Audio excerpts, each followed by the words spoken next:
Queridos amigos, pues muy buenos días y feliz domingo. Nos encontramos en este tercer domingo de tiempo ordinario y seguimos dando vueltas a la llamada de Dios, a la llamada vocacional. Fijaos qué interesante que en estos primeros domingos de tiempo ordinario a lo que nos llama la Iglesia es a escuchar la llamada de Dios a nuestra vida. En nuestra vida tenemos muchas llamadas, se nos llama de muchas maneras y nos llama todo el mundo. Todo reclamo publicitario es una llamada, todo mensaje de internet es una llamada a comprar, una llamada a satisfacer necesidades. Y qué pocas veces escuchamos de verdad la llamada que Dios nos hace. Pues sí, hermanos, estos domingos la Iglesia pone el acento y nos invita a escuchar la llamada que Dios nos hace. Dios nos llama a todos. Mucha gente piensa que Dios solamente llama a los curas y a las monjas, no es verdad. Todos estamos llamados a vivir la vida en clave de vocación, en clave de respuesta a una llamada que Dios nos hace a todos y cada uno. Y esta llamada de Dios es a lo que sea, no tiene por qué ser a ser religioso, a ser cura, monja o no sé qué.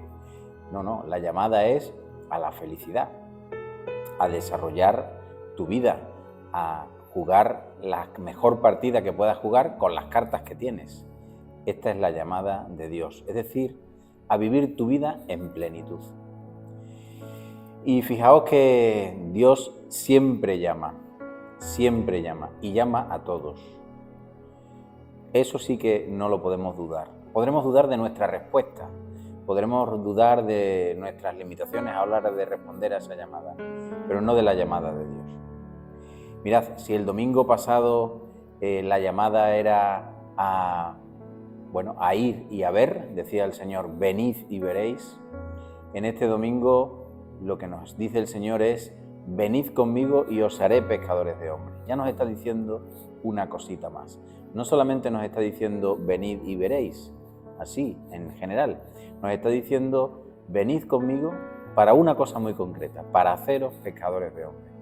Y bueno, la respuesta de los discípulos el domingo pasado era que fueron, vieron dónde vivía y se quedaron con él aquel día. Mientras que en este domingo Marcos nos describe la respuesta de los discípulos como una respuesta total, absoluta. Inmediatamente se levantaron, dejaron todo y lo siguieron. Veis que hay como un proceso tanto en la llamada de Dios como en la respuesta. Tanto en lo que Dios va desvelando de su llamada, del porqué de su llamada y del para qué sobre todo de su llamada, y en la respuesta que los discípulos dan a esa llamada. Veo yo aquí un proceso, y es verdad que el proceso es nuestro, somos nosotros los que poco a poco debemos ir discerniendo esa llamada y entregando nuestra vida al Señor. Pero la llamada de Dios es total y totalizante desde el minuto cero. Venid y veréis y os haré pescadores de hombres.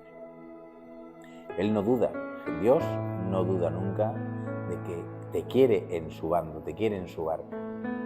Y esta es la segunda cosa que me llama mucho la atención de la lectura de hoy, sobre todo el adverbio inmediatamente.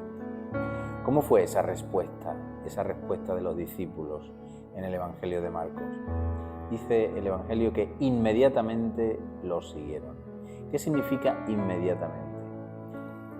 Pues bueno, analizando un poco el griego que utiliza Marcos para esta palabra, lo que está diciendo en definitiva es que en este momento, ya sin mirar atrás, en este punto, dejaron todo y le siguieron. Es como hay un antes y un después en el encuentro con el Señor. Cuando uno se encuentra con el Señor, la respuesta tiene que ser totalizante. Uno no puede decir, sí, voy contigo, pero déjame primero que vaya no sé qué. Sí, voy contigo, pero poquito, no me toques mucho mi vida, ¿no? Esto es un sí falso. Cuando decimos sí al Señor, o es total o no es un sí falso. Y muchas veces nuestros síes al Señor son falsos. Porque lo hacemos así, como acabo de decir antes, ¿no? Sí, vale, yo quiero ser feliz, Señor, yo quiero ir contigo, pero mis necesidades que nadie me las toque, mi móvil que nadie me lo quite, mis historias es levantarse a las 6:30. Pero ¿qué dices? ¿Cómo voy a levantar tan temprano? Entonces es un sí falso, entonces no estamos diciendo sí al Señor. Esto es lo que yo interpreto por inmediatamente, al punto y final. Aquí acaba una parte de mi vida y después del encuentro con el Señor empieza otra. Y me olvido de lo demás. Esta es la respuesta que los discípulos dan al Señor ante su llamada. Me parece una respuesta maravillosa, una respuesta total, una respuesta muy auténtica, muy plena y muy que llena el corazón, que hace un hombre pleno. Así que, queridos hermanos, hoy os invito a reflexionar sobre esta llamada, la llamada que el Señor nos hace a todos y cada uno. ¿Cuál es la llamada que te hace a ti? Y sobre todo, ¿cuál es la respuesta que tú le das a esa llamada? Buenos días, queridos hermanos.